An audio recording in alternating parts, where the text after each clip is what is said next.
சே என்னடா அன்னைக்குன்னு பார்த்து இவ்வளோ வேர்க்குது. இவ்வளோ வெக்கையா இருக்கு. என்ன கருப்பு கலர் ட்ரெஸ் போட்டிருந்தா வெயில் அதிகமாக தான் அடிக்கும். டேய் வெயில் சூரியன்ல இருந்து வருது. அதிகமாக வெயில் அடிச்சா அதிகமாக வேர்க்க போகுது, கம்மியாக வெயில் அடிச்சா கம்மியாக வேர்க்க போகுது. இதுக்கும் கருப்பு சட்டைக்கு என்னடா சம்மந்தம்? சம்மந்தம் இருக்கே. மற்ற ட்ரெஸ் போட்டிருக்கவங்கள விட கருப்பு கலர் ட்ரெஸ் போட்டிருக்கவங்களுக்கு வெயில் அதிகமாக தெரியும். அதுதான் உண்மை. உண்மையா? என்ன உண்மை? எங்க நிரூபிச்சு காட்டு. ஓகே, நான் நிரூபிச்சே காட்டுறேன். நிரூபிச்சு காட்ட போறியா? எப்படிடா? இப்போ இதுதான் இன்ஃப்ராரெட் தெர்மாமீட்டர். இந்த தெர்மாமீட்டரை இப்படி முன்னாடியோ இல்லைனா ஏதாவது பொருள் முன்னாடியோ செக் பண்ணாலே அது எவ்வளோ டெம்பரேச்சர், அதாவது அது எவ்வளோ சூடாக இருக்குது அப்படிங்கிறத அது வந்து காமிச்சிடும். டேய் இது கொரோனா காலத்தில் எல்லாரும் மூஞ்சில வச்சு அடிச்சிட்டு இருந்தாங்களே, அதானே அது? அதே மாதிரி இப்போ நம்மகிட்ட கருப்பு, வெள்ளை, பச்சை அப்படின்னு 3 கலரில் துணி இருக்குது. இந்த 3 துணியுமே கொஞ்சம் நேரம் வெயிலில் அப்படியே போட்டு வச்சுருவோம். போட்டுட்டு கொஞ்சம் நேரம் கழிச்சு இந்த தெர்மாமீட்டரை வச்சு அதோட டெம்பரேச்சர் எவ்வளோ இருக்குன்னு செக் பண்ணுவோம். அப்படி செக் பண்ணும்போதே நமக்கு தெரிஞ்சிடும் கருப்பு அதிகமாக சூடாகுதா இல்லையான்னு. பாப்பமா? பார்ப்போம்.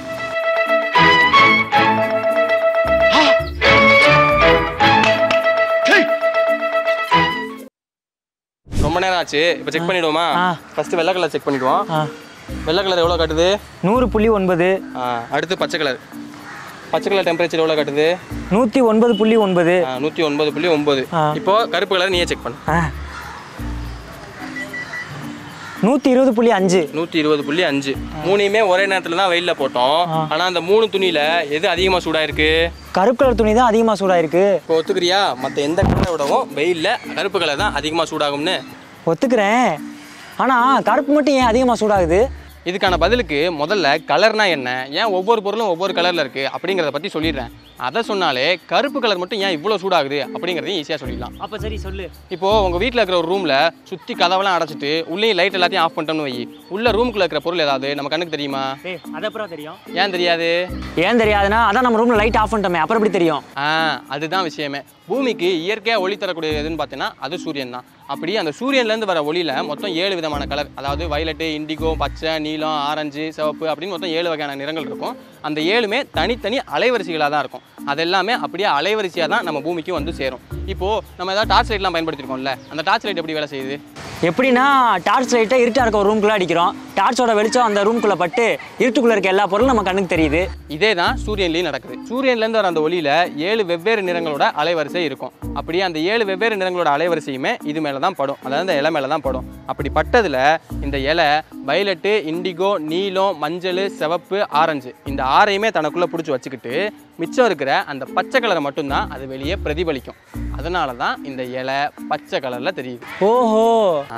இப்போது இந்த இலை பச்சை கலரை பிரதிபலிக்கிற மாதிரியே ஒவ்வொரு பொருளுமே அதோட தனிப்பட்ட குணத்துக்கு ஏற்ற மாதிரி வேறு வேறு அலைவரிசைகளை உள்ளே வச்சுக்கிட்டு மிச்சத்தை வெளியே விட்டுட்டு அந்த கலரை வந்து வெளியே பிரதிபலிக்கும். இப்போது இதே மரத்தில் வேற ஒரு இலையை எடுத்துக்கிட்டோம்னு வச்சுக்குவேன், அது மஞ்சள் கலரில் இருக்கும். அது ஏன் அப்படின்னா அது வந்து மற்ற கலரெல்லாம் உள்ளே வச்சுக்கிட்டு மஞ்சள் கலரை மட்டும் வெளியே பிரதிபலிக்குது. அப்போது இந்த காஞ்சு போன இலை மட்டும் அரை கலராக இருக்குது. நீ சொன்ன இந்த 7 கலரில் அரை கலரே இல்லையே.